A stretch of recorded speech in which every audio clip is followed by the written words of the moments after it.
So we have three tables and we have established the relationship between our tables. I'm going to click back on the data view, so I'll click back here. Now I can see that the data for my order table, here's my salesperson table, and here's my products table. Well, I want to focus on my order table, so I want to add the region based on our sales rep. Go ahead and click on the first empty cell here in the blank column, and just like in Excel, we have a formula bar right here. I'm going to enter what's called a DAX expression or a data analysis expression so that I can pull in the corresponding region for each of our sales rep. So I'll type equal, I'll use the related.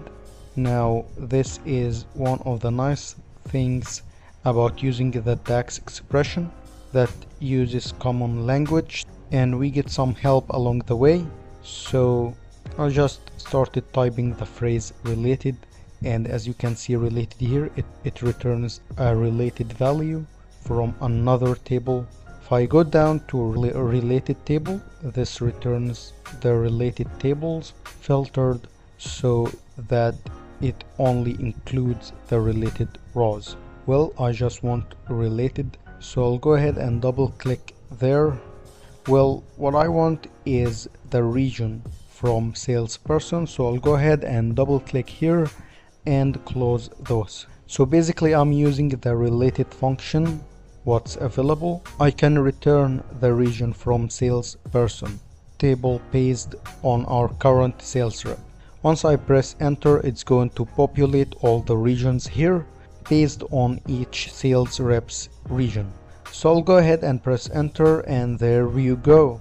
So Christy Olson is from the west, Dan Peterson is from the Midwest, Isabel Cross from the west. I'll go ahead and rename that column. I'll double click on it and just call this region, and we are good to go. Next, I'm missing the product price, so I want to go ahead and return the price based on the product here. I'll click on the first empty cell. On the new column, I'll click equal, and again I'll use the related function. Now I want the price from the products table. I'll close those and press enter, and it populates all of my prices for me. I'll go ahead and double click on this column. I'll call this price and press enter, and I'm good to go. One of the nice things with Power Pivot here and the other power tools like Power Query, we can move these columns. So if I want to go ahead and move the region right next to the sales rep, I can go ahead and do that, but I can't do that in Excel. Would have to cut it, insert it a couple of different steps there as well. For the product price, I'll move that as well. We are right after the actual product, so there we go. Sales rep region, product price. There is one thing left to do. We're going to go ahead and enter a formula here. We want to calculate the actual sale. Now we will keep it simple. We want to add the discount in here. We just want to go ahead and multiply the price times the units. That's going to be the price times the units sold, and that is going to go ahead and give us our answer. When you were writing calculations in Power Pivot, we are summarizing columns, not just cells. So when I write my formula here, it's going to go ahead and summarize all of that for me. And so I'll click on the formula bar, I'll say equal, and just like an Excel, I'll click on that price. Notice how it puts in the column's name for me here. I'll click on units. Let's multiply the price column times a unit column. We'll go ahead and press enter, and as expected, I now have my sale for each of my transactions here as well. I'll go ahead and double click on that column. I'll rename it and press enter, and there we go. So we were able to write 3 DAX expressions to add 3 columns to our dataset, and we can see it summarizing the columns for us. We don't have to go step by step. There is no need to autofill down, and we are good to go here as well. I can go ahead and apply the currency format to the sale here, also to the price. So just some really nice cleanup opportunities that we have in here that we can use. If I click on design, we have some more options in here. We can freeze a column right here. Some more relationships, we can manage the relationships. If we want to break a relationship, we can do that. A lot of calculation options that we can use. There is a lot in here that we can use as well, but right now, mission accomplished. We have pretty much rigged up our order table so that we can go ahead and create a pivot table from here.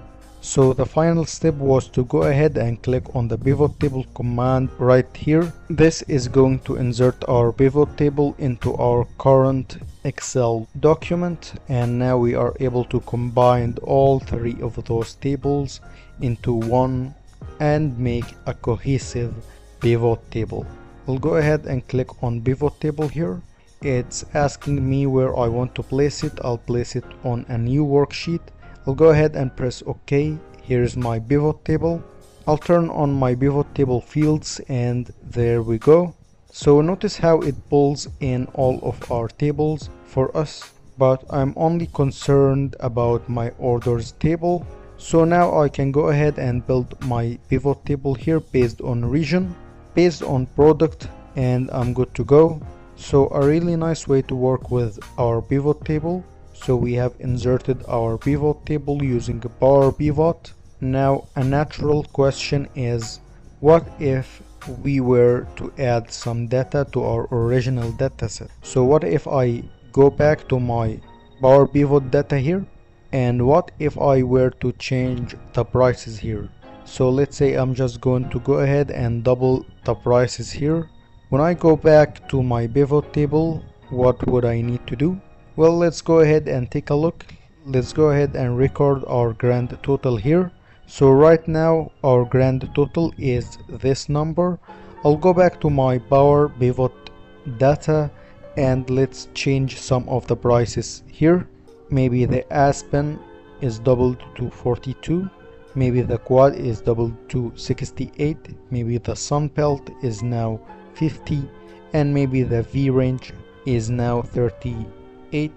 Alright, so I just made some updates to the original dataset. I'll go back to my pivot table here and let's right click on it, refresh. Let's see what happens. Look at that.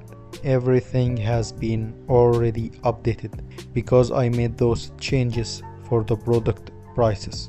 We did not see it, but basically what happened was it started from the very beginning. It opened a Power Pivot, looked at the data model. Each table was refreshed to check to see if any data was updated, and in that case it was. And once it caught the changes that were made to my products list, it recalculated the sales in the sales column for me and provided the new information here as well. And the best thing about all of that, the original data set, no matter what we did to our pivot table here or in Power Pivot, the original data stays intact, right? But if we change it manually here, we simply just need to refresh the table. We can get some real-time results here as well. So that's another major benefit of working with Power Platform. Let's go back to our original data set. So go ahead and change some of the prices. If you want to go ahead and even add another transaction in here, or maybe edit one of these transactions, or add a new transaction or 2 or 3, and simply go back to your pivot table, refresh it and locate that change.